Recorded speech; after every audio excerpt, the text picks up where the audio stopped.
নমস্কাৰ। আজি মই যুৱকবি হিমাংশু ৰঞ্জন ভূঞাৰ এটি কবিতা আবৃত্তি কৰিবলৈ লৈছোঁ। কবিতাটিৰ শিৰোনাম কুন্তী। মই মহাসতী, মই পাণ্ডুৰ পত্নী, পাণ্ডৱ জননী মই কুন্তী।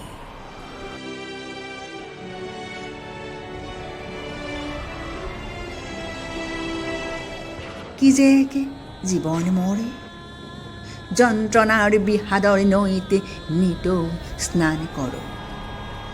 অভিনয় কৰি যাওঁ পঞ্চ পাণ্ডৱৰ মাতৃ হৈ, গোপনে ৰাখি সকলো অতীত গাথা। কৰ্ণ বাছা মোৰে, কুশলে থাক তই ৰাধাৰ ঘৰত। সুতপুত্ৰ বুলি যেতিয়া তোকে সকলোৱে অপমান কৰে, তেতিয়া সিদিনা হত্যা কৰা মমতা বৌৰী জি উঠি চিৎকাৰ কৰে। এনে লাগে যেন চিঞৰি চিঞৰি জগতক জনাই দিওঁ, কৰ্ণ নহয় সুতপুত্ৰ, কৰ্ণ কুন্তীৰ গৰ্ভজাত, কৰ্ণ সদা দীপ্তিমান সূৰ্যৰ পুত্ৰ। কিন্তু এহাতে মাতৃত্বৰে মমতা, অন্যহাতে সতীত্বৰি গৌৰৱ নাৰীৰ মৰ্যাদা। মই যে নিৰুপায়, সেইদিনা কোনেও শুনা নাছিল মোৰ মাতৃহৃদয়ৰ হাহাকাৰ। দেখা নাছিল পাৰি ভগা হৃদয়ৰ তপতে অশ্ৰুধাৰ। নীৰৱে সকলো সহি সতীত্ব ৰক্ষাৰ হেতু, স্নেহৰে বৰপুত্ৰ কৰ্ণকে যমুনাৰ বুকুতে অৰ্পি দিছিলোঁ।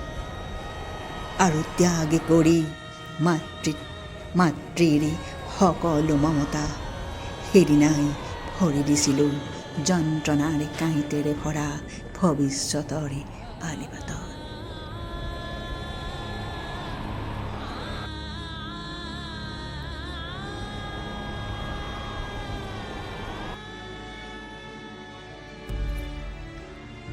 আৰু এনেকৈয়ে এদিন মহাসতীত্বৰ গৌৰৱেৰে পাণ্ডুৰ পত্নী হৈ হস্তিনাপুৰৰ ৰাজে ৰাণী ৰূপে আৰম্ভ কৰিছিলোঁ এক নতুন যাত্ৰা।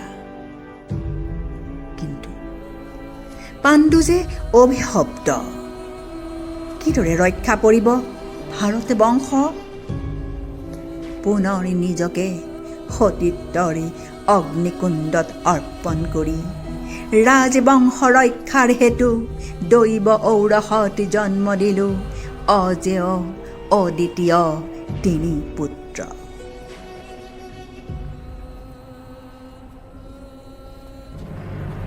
কৰ্ণ পৰিল ৰণত, কনিষ্ঠ ভাতৃ পাৰ্থৰ হাতত। কেনেকৈ সহো এই বিধিৰ বিধান?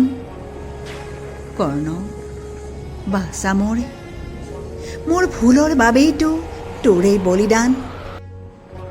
পাৰ্থই নাজানে কৰ্ণ কোন, কৰ্ণ যে তেওঁৰ সহোদৰ নিচেই আপোন।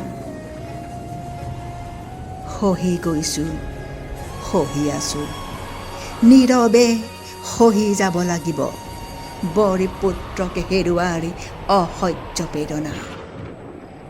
কাৰণ মই কুন্তী, নীৰৱে যন্ত্ৰণা সহি বেদনাৰ মালা গাঁঠি নিতৌ কৰোঁ সতীত্বৰ জয়ধ্বনি। ধন্যবাদ।